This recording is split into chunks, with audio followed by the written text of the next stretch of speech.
What is DHEA? Well, the long term is dihydroepiandrosterone, or we say dihydroepiandrosterone sulfate, DHEAS, with a hyphenated S.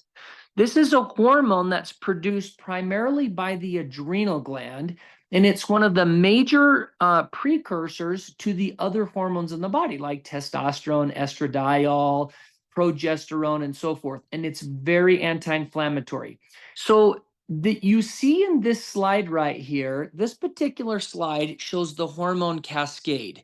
Now, I borrowed this from somebody else. You'll see Dr. Linda at the bottom of your screen. I've referenced her. She has this nice graphic, and I've used this in the past. On the top left-hand side, you'll see cholesterol, and underneath cholesterol, there's pregnenolone. And to the right of pregnenolone in that red box is DHEA and DHEAS, or the sulfated version.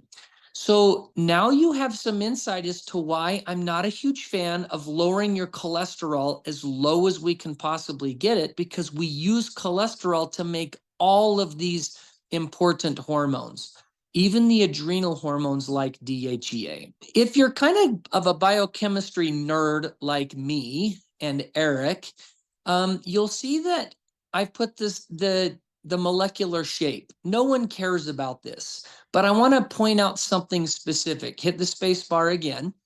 DHEA is the active form of the hormone, and if you hit your space bar, DHEA sulfated is the storage form.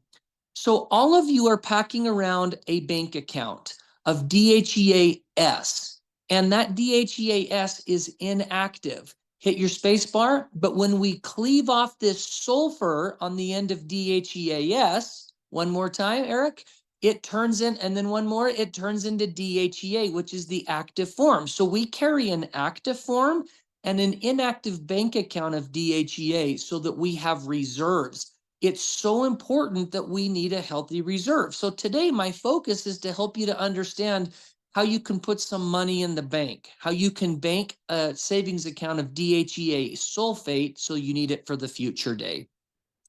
Now, DHEA, maybe you didn't know this, but it is the most plentiful hormone in the human body. You have more DHEA than any other hormone in your body. And in fact, you have 10,000 times more DHEA than estradiol, ladies. So I don't care if you're menstruating or not menstruating, 10,000 times the amount of DHEA in your body compared to the other hormones. That should give you insight as to how important it is. It's primarily produced by the adrenal gland, but we now know that the brain makes DHEA as well, as do the ovaries and the testes. This has been proven in about the last 10 years. DHEA is sometimes considered the anti-aging hormone or the fountain of youth. And so many people choose to supplement DHEA because they feel better, they feel younger, they have more vitality, their sense of well-being is a little bit better, and they get their zest for life. DHEA tends to peak in our early 20s, maybe in our 30s, and then it decreases significantly, like all of the other hormones, until about the age of 70. But unfortunately, when DHEA starts diminishing, we don't have a feedback loop or a trigger that tells the body to make more of it.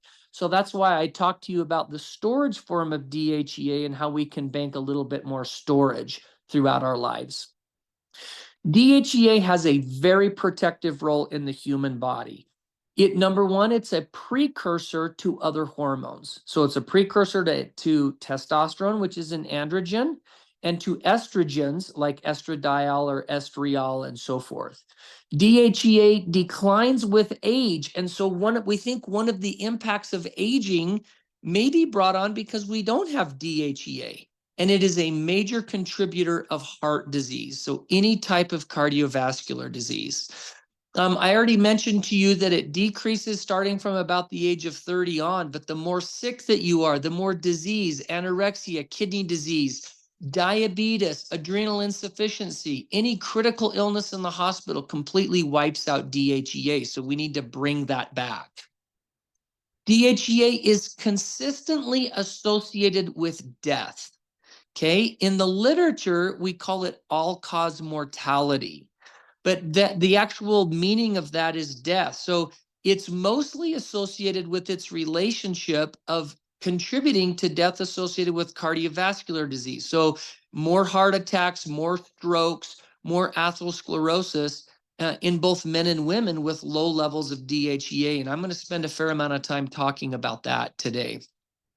We think part of the reason that DHEA protects us against cardiovascular disease is it has a role in minimizing atherogenesis of our blood vessels. It changes the way we manage cholesterol.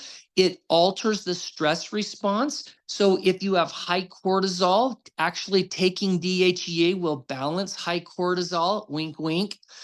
Yes, I'm talking to you. It has a very anti-inflammatory and antioxidant benefit, and it's implicated in signaling pathways. So remember that Alzheimer's disease is not just that you have amyloid beta in your brain, it's a signaling process. And when the signals that are wafting through the brain